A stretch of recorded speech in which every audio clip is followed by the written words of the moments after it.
남북 정상회담 기간에는요, 장관 후보자들의 인사청문회도 있었습니다. 특히 이윤혜, 진선미 후보자의 인사청문 경과 보고서 채택하느냐 놓고요, 여야 간에 치열하게 공수가 펼쳐졌는데요. 먼저 청문회 영상 보시고 얘기 나눠보겠습니다. 전입에 대해서 진심으로 송구스럽게 생각합니다. 진심으로 다시 한번 사죄의 말씀을 드립니다. 지금까지 사내이사로 있어서 국가공무원법 위반하신 거는 어떻게 책임지시겠어요?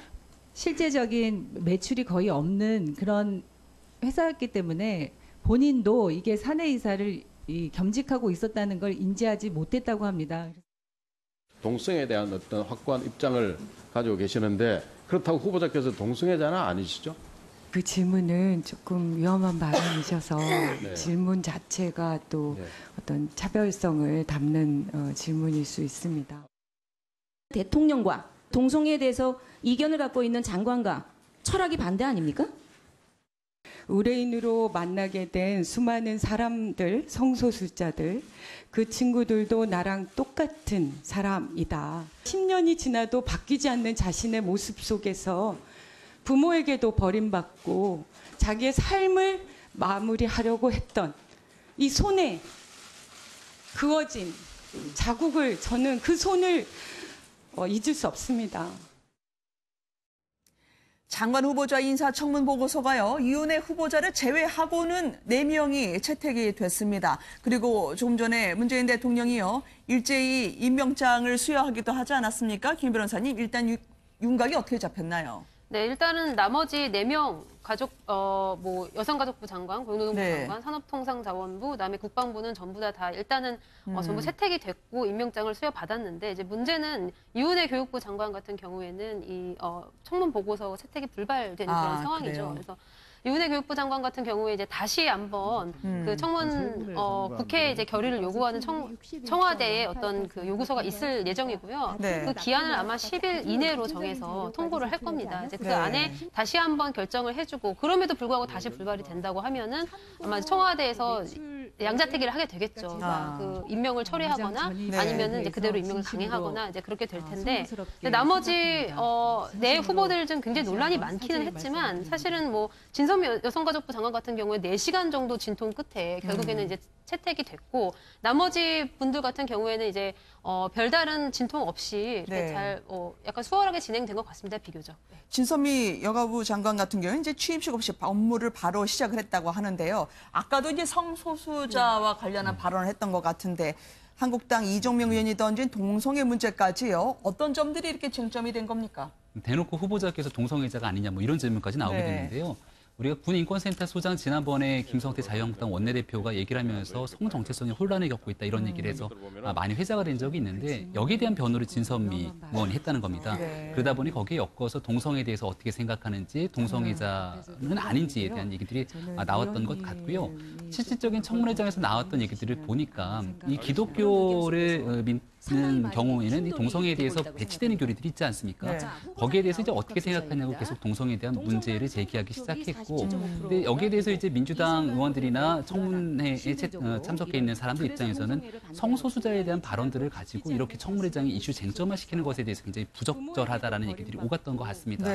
사실상 여성가족부 장관 후보자이기 때문에 동성애자라든지 성소수자에 대한 논란보다는 최근 있었던 이 여성 문제에 대해서 조금 더 깊이 있는 질문들이 오갔더라면 어땠을까라고 하는 아쉬움이 남습니다만, 의원 불패 신화라는 얘기가 있는 것처럼 여러 가지 논란에도 불구하고 청문 보고서는 뭐 무난하게 채택이 됐던 상황인 것 같습니다. 이 질문들을 보니까요, 남편을 어떻게 부르면 되는지, 같이 사는 남자, 이게 문제가 되는 겁니까? 그러니까 진선미 의원 같은 경우에는요, 그 대학교 시절부터 호주제를 굉장히 반대를 했어요. 그래서 본인이 변호사 되고 나서도 호주제 폐지 운동을 했었고, 그리고 남편과 이 합의하면서 결혼해서 우리가 혼인신고를 하는 건 호주제 제도에 편입되는 거기 때문에 합의하에 이 혼인신고를 하지 말자라고 해서 호주제 폐지를 좀 혼인신고를 안 하는 상태였고, 굉장히 그거에 있어서 나중에 이제 활동도 많이 하셨죠. 그리고 이제 호주제 폐지 제도에 있어서 민법 개정안도 발의하시고, 그런 부분에 있어서는 굉장히 본인의 의지를 갖고 이끌어 나가셨고, 또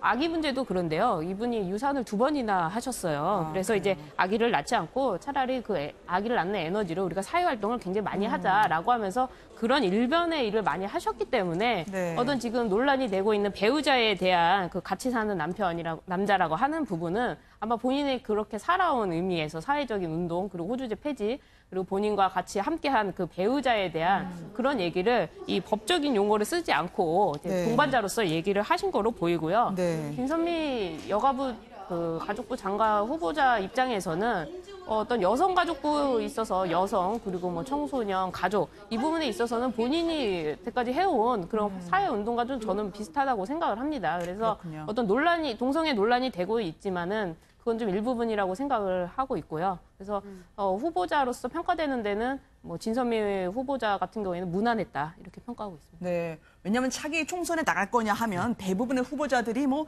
지금 당장은 말씀드리기 어렵습니다라고 피해가기 마련인데 이분은 당당하게 나간다고 하고요. 오히려 출마 아깝다는 생각이 들 정도로 열심히 할 거다라고 솔직하게 이야기를 하던데요. 길어야 이제 1년 3개월 정도 그러면 하게 되는 거 아니에요? 그러면 이게 정책의 안정성이나 일관성을 유지해야 되는 부서에서는 여전히 이제 계속되는 논란입니다. 경력 관리용이냐 아니냐라는 것도 있고요. 그렇지만 이분은 당당하게 이야기를 했고 오히려 이제 유은혜 후보자는 즉답을 피하더라고요. 네네. 변호사님 어떻게 보십니까? 사실은 두 분을 평소 아시는 분들은 성격이 그대로 나타났다라는 생각을 그래요? 합니다. 진선미 의원 같은 경우 특별히 그런 부분을 감출 만한 성격을 갖고 계시지는 않는 걸로 제가 알고 있고요. 유은혜 의원님은 그보다는 조금 자기 주장을 조금 낮추더라도 어떻게 보면은 질문하시는 분들에게 뭐 특별하게 각을 세우지 않는 그런 성격의 온화한 성격을 소유하시기 때문에 네. 아마 그런 성격 부분이 좀 반영된 게 아닌가라는 생각을 합니다만은 유은혜 후보자는 어떡합니까? 유은혜 후보자 같은 경우에는 지금 사실 사소한 흠결들이 나왔다라는 것을 인정할 수밖에 없을 정도의 문제들은 불거졌습니다만은 네. 저는 좀 그런 측면이 있다라고 생각을 합니다. 이번에는 좀 예전과는 달리 예전에는 보면은 국회의원 출신 내지는 국회의원직을 갖고 있는 분들이 청문회를 하면은 보통 그분들에 대해서 부드럽게 넘어가는데 이번 같은 경우에는 다른 새 이제 지명자에 대해서는 채택이 무난하게 됐는데 네. 오히려 진선미 여성가족부 장관 지명자라든지 유은혜 교육부 장관에 대해서 야당에서 보다 더 엄격한 이제 청문회를 하다 보니까 그중에 한 분인 유은혜 교육부 장관 지명자에 대해서는 지금 불발되는 사태가 있었었는데요. 네. 이런 좀 의식이 깔려 있는 게 아닌가라는 생각을 조심스럽게 해봅니다. 어쨌든 5명이 올라왔으니까 누군가 한 분은 그래도 야당의 존재를 부각하기 위해서라도 조금 타겟한 것이 아닌가라는 생각을 하고요. 결국은 아까 김지혜 변호사님도 말씀하셨듯이 청와대에서는 이제 10일간의 어떤 그 기간 동안에 고심을 하면서 국회에다 다시 한번 보고서를 채택해달라는 요청을 할 것 같고요. 그 이후에는 아마 대통령께서 결정하지 않으실까라는 생각을 해봅니다. 유 변호사님은 네, 이 쟁점과 관련해서 말씀하실 분이 있으세요? 근데 유은혜 후보자 같은 경우에는 좀 장관 후보자의 입지가 다르죠. 이분은 사회교육 부총리 아닙니까? 그렇기 때문에 교육에만 관련된 건 아니고 사회적인 전반에서도 부총리로서 활동을 하셔야 되기 때문에 문제가 되는데 이번 정부에서 나온 5대 비리 그 문제를 보면은 뭐 병역 비리, 논문 표절, 음주운전, 위장전입, 뭐 탈세 이 부분에 있어서 막겠다고 했는데 많이 걸리고 있거든요. 심지어 가장 문제되는 거는 교육부 장관임에도 불구하고 자기 자녀에 대해서는 위장전입을 해서 좋은 학교를 보내려고 했다는 의혹들이 계속 나오고 있고 또 아들의 병역 비리 의혹도 나오고 있어서 과연 부모 입장에서 이런 분을 교육부 장관으로 우리가 모실 수 있겠느냐 하는 부분이 문제가 되는 거죠. 그래서 청와대 그 청원 게시판에서도 반대 의견이 나오는 것이고 학부모들이 나와서 반대 입장까지 벌리는 거는 그런 정도로는 이제는 교육부 장관은 안 된다라고 생각하고 또 문제가 되는 거는 이제 남편 회사에 있는 사내이사를 지금 국가 공무원으로 임용을 해서 월급을 줬다는 건데 회사에서 이익을 못 받아가지고 국가에서 보좌관으로 등록해서 월급을 줬다면은 그거야말로 정말 그 개인 회사에 대한 다니는 회사를 우리가 세금으로 이익을 주는 부분이라서 이거는 분명히 도덕적으로도 문제가 되는 것이고 넘어서도 국가 공무원법 위반이 되는 거라서 네. 이런 분이 과연 그 부총리, 사회부총리로서 활동을 할 수 있는 거냐 하는 부분은 좀 쟁점이 될 수밖에 없는 것 같아요. 어떻게 될까요? 지명철의 청원이 7만 명을 넘어섰는데요.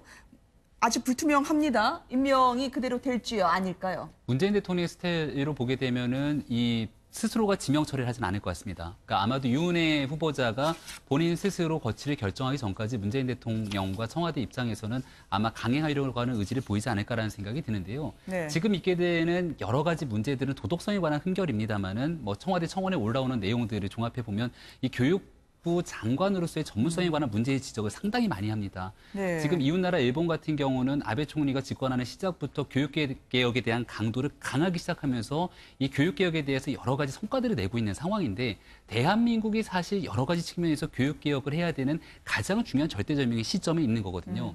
만약에 이렇게 야당의 거부적인 상황에도 불구하고 임명을 강행했는데 교육적인 문제에 대해서 풀어내지 못하고 갈등이 증폭되는 일들이 이어지게 된다면 네. 그 모든 것들이 그대로 청와대의 부담으로 올 수밖에 없기 때문에 여전히 여러 가지 생각들로 최종적인 결정까지는 고민이 있을 거다라는 생각이 듭니다.